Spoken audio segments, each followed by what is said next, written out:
But I was sitting in that space once and somebody was doing the service. I think it was Stuart Bolam, who's now sort of my boss. Yeah.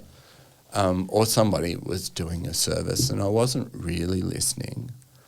Or I was listening, but then I stopped listening because I had this, I call it a vision. I went into like the Nabla space. I was looking into the eyes of Jesus on the cross. And it was really just his eyes, not so much the whole cross thing. And it's all, I'm putting into words something that was a transcendental experience, for want of a better word. But it was real for me. And I looked into those eyes and saw the truth. I saw, because, if we believe that God is all-knowing, God knows us better than we know us, and all of our BS that we try and say, oh, I'm such a good person, that's just complete crap, because I saw the truth of my existence, and that's soul-destroying.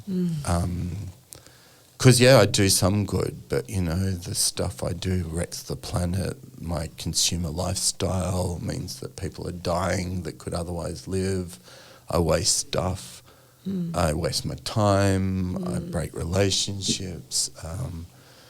All that truth and that was just the big tip of the iceberg, but I saw the whole iceberg.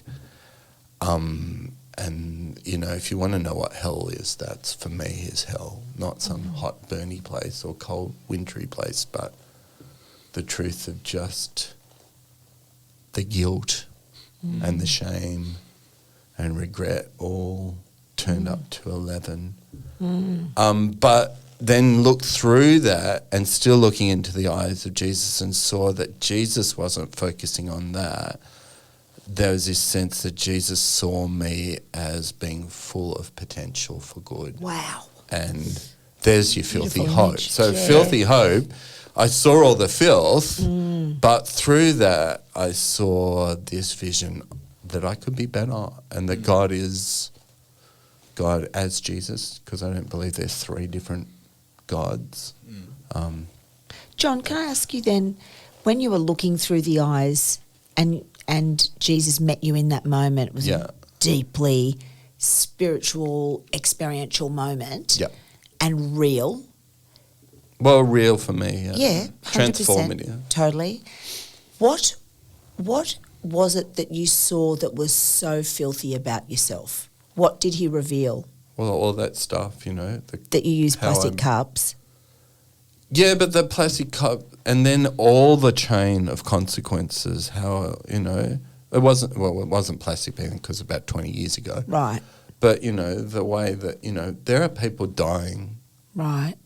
That I could be helping, but I'm too caught up in my own self and my own selfish shit to give it rat's ass about whether they live or die. Yeah, wow. And to see the consequences of my consumerism and the things that I've done wrong to hurt other people and myself. And, I'm not going to talk about much more because I'll end up crying. But, it's all the denial and the stuff that we think we're nice people, but we're not. Was it? We're not good, but...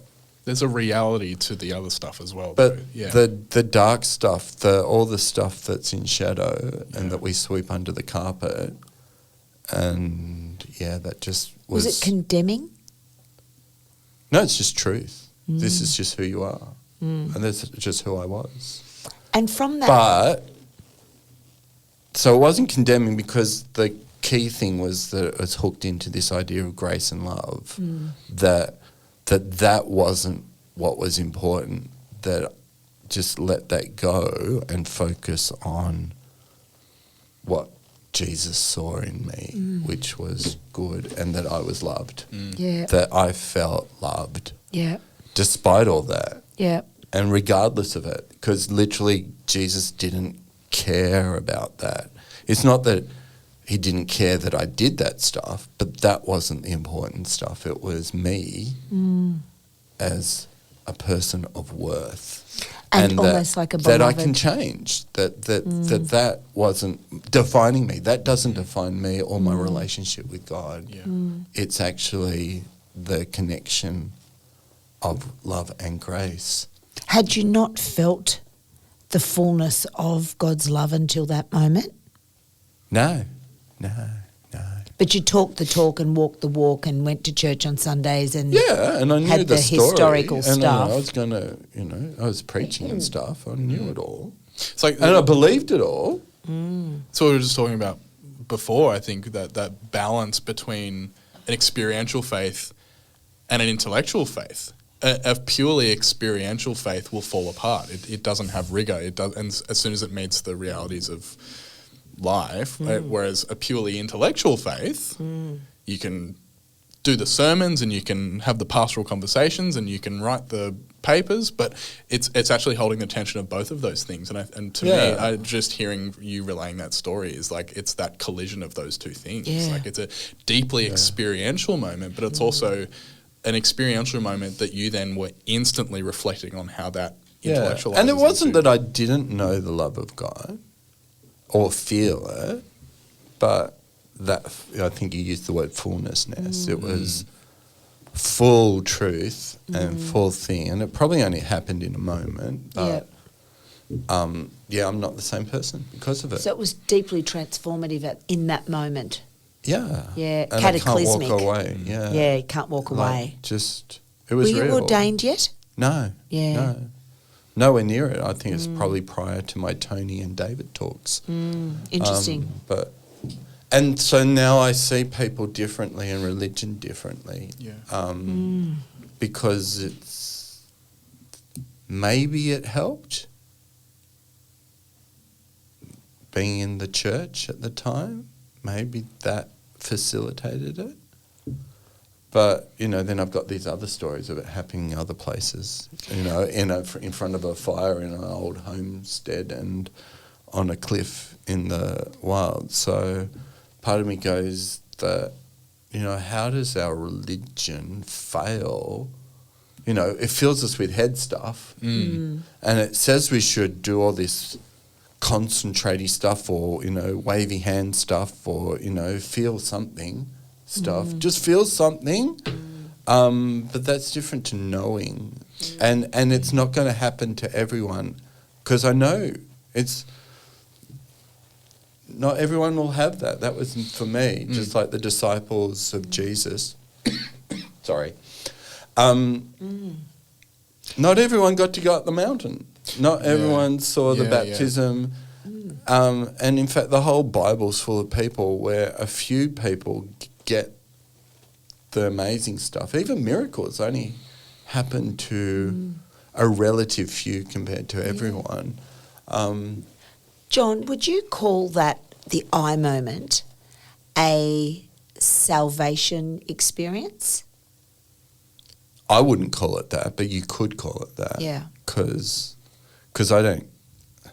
There's just too much loaded language in the church around salvation. You've got to accept, because I grew up in the Anglican church, so you've got to accept Jesus as your personal Lord and Saviour. Yeah. It's like an insurance ticket, and you buy into the virus of the religion, believe these things, try and spread and coerce other people into believing the same stuff. Tick, tick, tick, tick. And get them into the club. And then when you lose your faith because you go off to uni or have crap happen in your life, like somebody you love gets cancer or you get cancer, you have an abortion or you have a miscarriage or whatever it is that happens in your life, your faith falls apart because it's not based on anything other than people telling you what to believe. But by then you've already spread the virus to other people, so it doesn't matter. It's still spreading, and it doesn't matter. Like viruses they kill the host. But I think when you have these cataclysmic moments like you describe. So it did save my understanding of faith. There you go. And it defines my understanding of what it means to be a person of faith. And you're still talking about it today and you're 56 and it happened when you were, 20-something. 20-something. So it was a pivotal, faith-based moment where God and John met Yes. and big decisions were made based on the experience of that encounter. Yeah, or at least reinforced all the head stuff. Nice. We moved it to the heart stuff. Yeah. Wow. But to the being stuff, that it wasn't just about what you think. Mm. And it's not just what you do, it's about who you are. Because that was about who I was.